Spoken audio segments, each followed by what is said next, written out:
In this video, we're going to solve this improper integral. Now, I'm going to start off by just solving the indefinite integral form of this without the limits of integration, and then we can deal with the limits of integration later.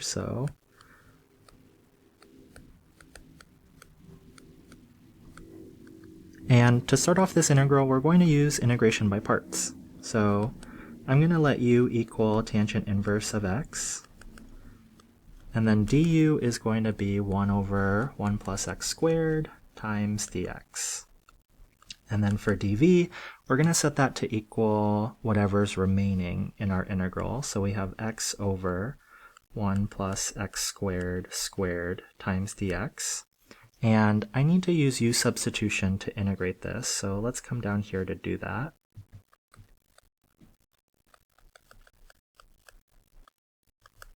I'm going to let u equal 1 plus x squared, and then du will equal 2x dx, and then I have 1/2 du is equal to x times dx. So then this integral becomes 1/2 times the integral of 1 over u squared times du, and I'm going to rewrite this so that I can use the power rule.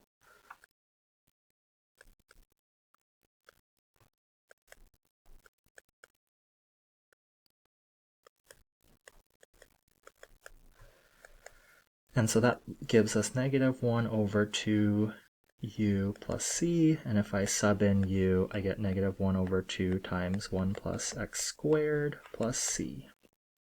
So then up here, v is equal to negative 1 over 2 times 1 plus x squared.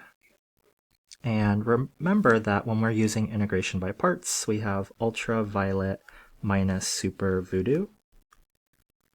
So following that formula, we have that this integral is equal to u, which is tangent inverse of x, and then times v.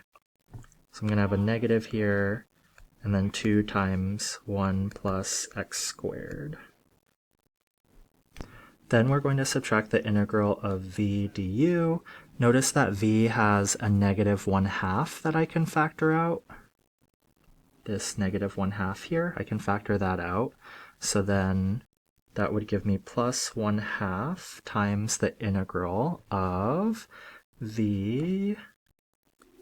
So I have 1 over 1 plus x squared times du. So that's going to be this.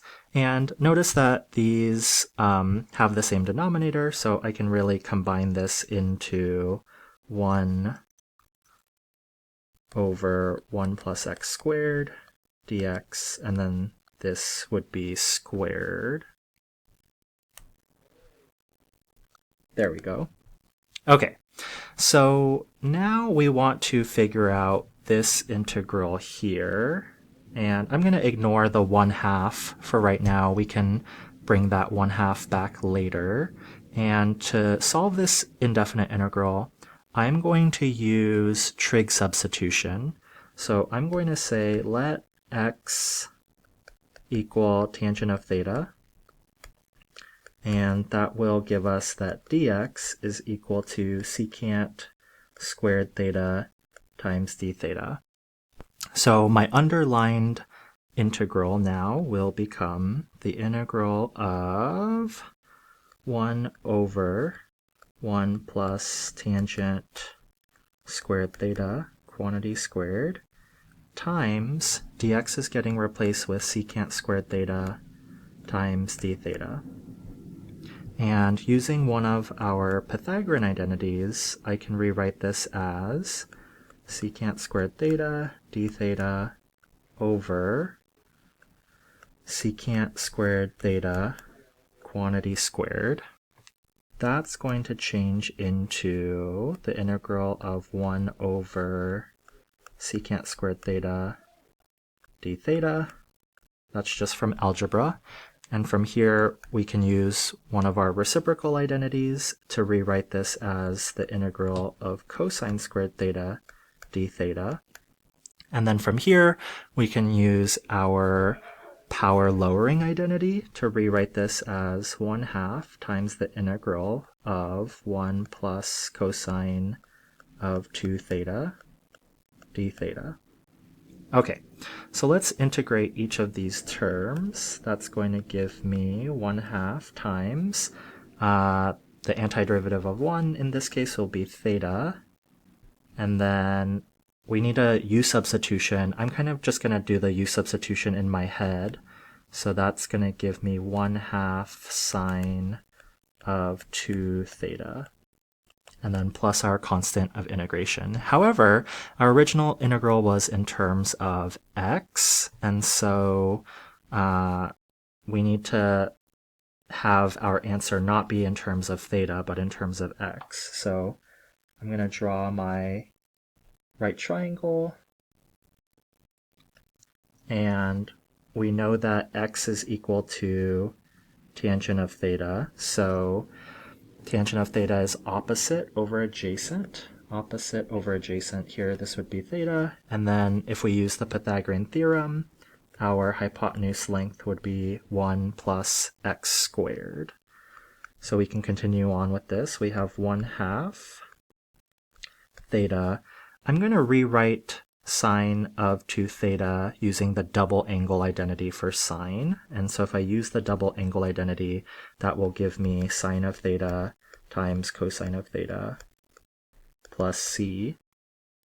From here we have 1/2 times, if tangent of theta is equal to x, then that would mean that theta would equal tangent inverse of x, plus, from our picture here, from this thing, we should be able to see that sine is equal to opposite over hypotenuse times cosine, which would be 1 over 1 plus x squared, and then plus our constant of integration. All right, so here is that simplified integral. Let's go ahead and put some of the pieces that we have together. Okay, so I went ahead and I rewrote my very original integral without the limits and kind of got to this simplified point. And then if I multiply these 1/2s together and then kind of ignore my constant of integration for right now, then that would become 1/4 there.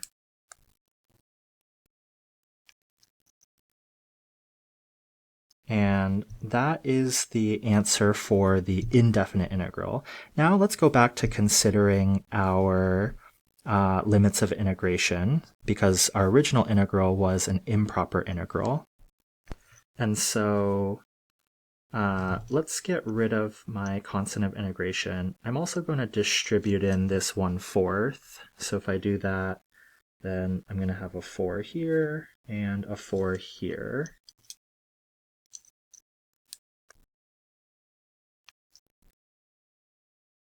Okay, and so I want this originally to be from 0 to infinity.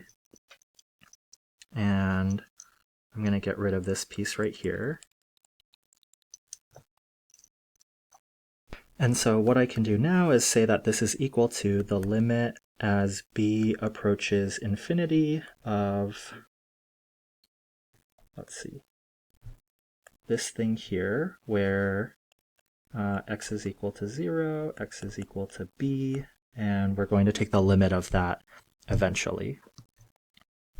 Now, one thing that I'd like to emphasize is it's nice that our lower limit of integration is x equals 0, because in all three of these terms, if I plugged in 0 for these x values, they would all give 0, because x being 0 in the numerator in the last term, that would become 0, and I know that tangent inverse of 0 is also 0.